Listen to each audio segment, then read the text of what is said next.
Исәнмесез, эфирда яңалыклар чыгарылышы, студияда Лилия Гатсин таба койбір темалар турында. Тукай районында гадәттән тыш хәл булган, моның сәбәбе нидә?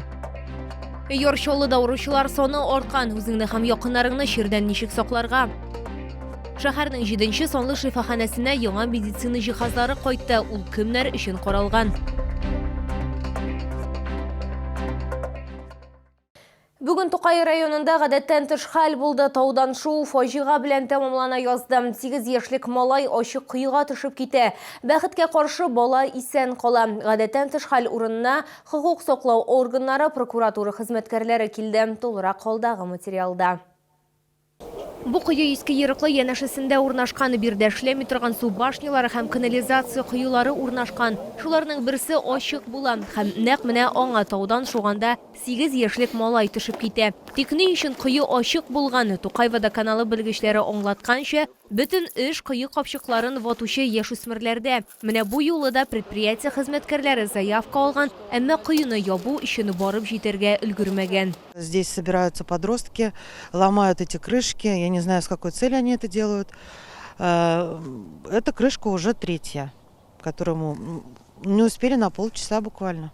Крышка была установлена, но ребенок уже пострадал. Мәләкәс авыл җирлеге башлыгы аңлатып узганча, балаларны әлеге территория җәлеп итә. Тол бик тайга һәм монда йөрү һәм хәтта бирдә килү дә тыела. Летнее время на велосипедах, мотоциклах поднимаются сюда, неоднократно делали замечания. И сегодня даже вот по нашему приезду дети катались с горки. Хотя об этом уж говорится тоже постоянно. Детей здесь вижу, замечания делаю. Но вот произошло ЧП именно в то время, когда крышку скинули. Сломанная крышка вот лежит рядом. Прокуратура хезмәткәрләре баланың ачык кыйга төшү факты буенча тикшерү оештырган. Проверка показала, что территория не огорожена, то есть доступ обеспечен, в том числе и для детей, подростков, которые здесь играют. Поэтому мы видим в этом нарушение, и по результатам нашей проверки будет принята мера прокурорского реагирования. Мәләкәс авыл җирлеге башлыгы территорияны кыйма белән каплаячаклар дип вәгъдә итә, әмма төгәл вакытлары әйтелми. Бу киләсе елда булачагы гына билгеле. 8 яшьлек малайга килгәндә, ашыгыч медицина ярдәме хастаханәсендә тикшерү үтеп ярдәм күрсәтелгәннән соң аны Кама балалар медицина үзәгенә алга таба дәвалау өчен җибәрделәр. Лилия Гатсина, Эльмира Гайнадинова, Ленар Султанов, яңалыклар. Чолда шәһәрнең танылган табибы белән хушлаштылар. Николай Зотовны Бровец ширкәве часовнясыннан озаттылар. Шәхси ашыгыч ярдәм машиналарыннан саубуллашу кортежы. Аны соңгы юлга сиреналар белән озатты. Табибны шәһәр зиратының Дон аллеясында җирләделәр. Николай Зотов белән хушлашырга туганнары, дуслары, шәһәр халкы, пациентлар, сыйныфташлары килде. Исегезгә төшерәбез, Николай Зотов 10 декабрьдә Воронеж өлкәсендәге юл транспорт һәлакәтендә вафат булды. Коль, столько тебе было отведено.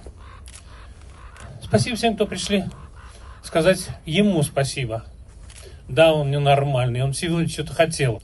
Коль, ты много задумал, много интересных вещей. Нам все вместе стоит их продолжать. Но вот как у нас в семье принято говорить, нам не обидно за Россию.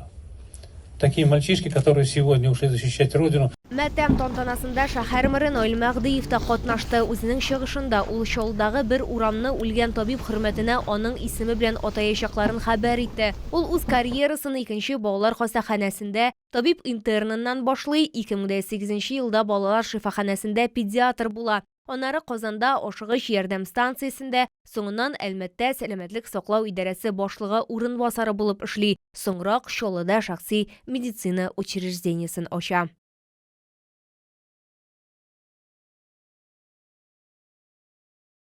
Йорчоллыда урчылар саны артканы бу хакта бүген мэриядә узган аппарат киңәшмәсендә сөйләделәр. Бу ОРВИ, грипп һәм COVID-19-га кагыла.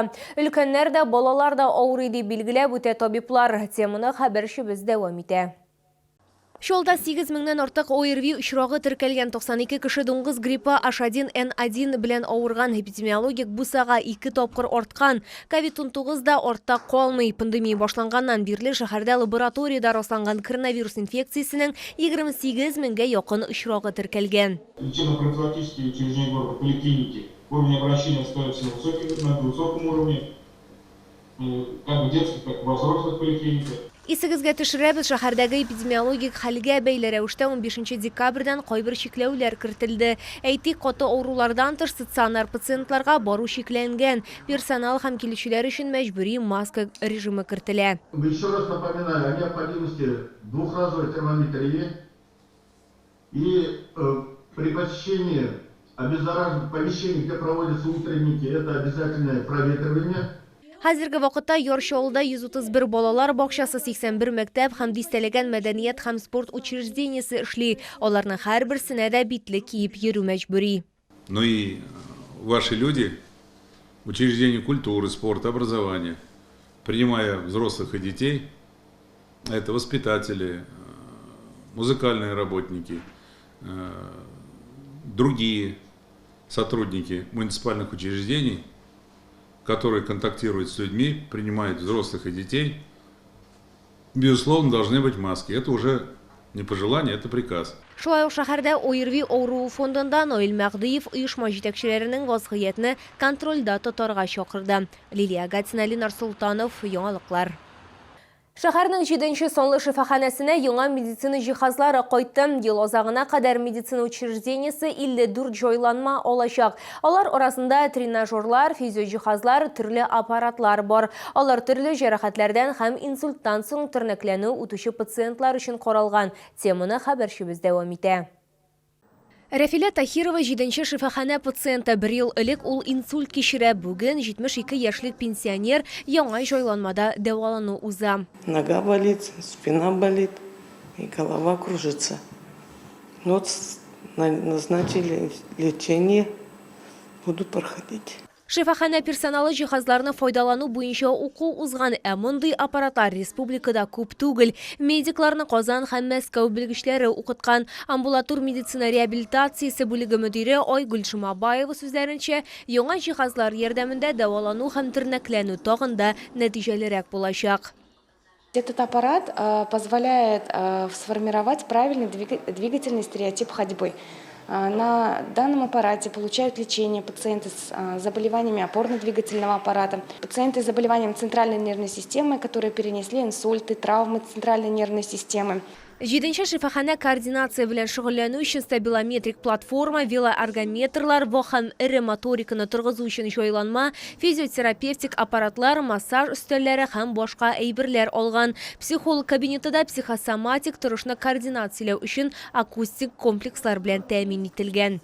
Два данных аппарата предназначены прежде всего для восстановления после таких заболеваний, как инсульт, фобических расстройств, депрессии, тревожности. Если мы касаемся комплекса «Экран», он предназначен также для лечения нарушений сна, при головных болях. Исегезгә төшерәбез, Шавылда 7-нче шифахана базасында 1-нче тапкыр амбулатур медицина реабилитациясе 2019 елда ачылды. Баштан тернәкләндерүнең 3 юнәлеше гамәлгә ашырылды. Булар терәк хәрәкәт аппараты авырулары, нерв системалары һәм кардиореабилитация. Оннан соң COVID-19дан вируслы пневмония белән пациентларны һәм постэкстомия синдромлы хатын-кызларны тернәкләндерү программалары эшли башлады. Быел шифаханәдә 500-дән артык кеше тернәкләнү узган. Лилия Гатина, Сергей Вильданов, яңалыклар. Бу сезгә җиткерәсе соңгы мәгълүматыбыз иде. Мин Лилия Гатина сезнең белән сау булашам. Исән-имин булыгыз.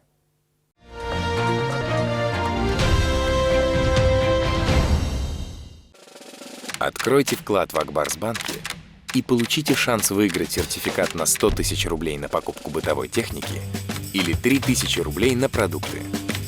Подробнее на akbars.ru. Встречай Новый год с дальневосточными деликатесами. Чавыча, красная икра, белорыбица. Все от производителя. С 26 по 31 декабря. ТЦ Грин, первый этаж. Остановка Глобус. Оформите кредит в Акбарсбанке по ставке от 4,5% и получайте кэшбэк за ежемесячное погашение. Оставьте заявку на akbars.ru. В «Дельфинарии» новогодняя шоу-программа «Гринч. Похищение Нового года». Это незабываемое костюмированное шоу с яркими персонажами. И, конечно, дельфинами и морскими котиками. Впервые на сцене морская львица Роза. Не пропустите! Сатып алдым кэшбэк, сатып алдым кэшбэк. Акбарс банкның Мир дебет картасы һәм бар нәрсәгә 10% кэшбэк белән бу процесс бер кайчан да тукталмаячак. Акбарс онлайн кушымтасын урнаштырыгыз һәм картаны бушлай рәвештә рәсмиләштерегез.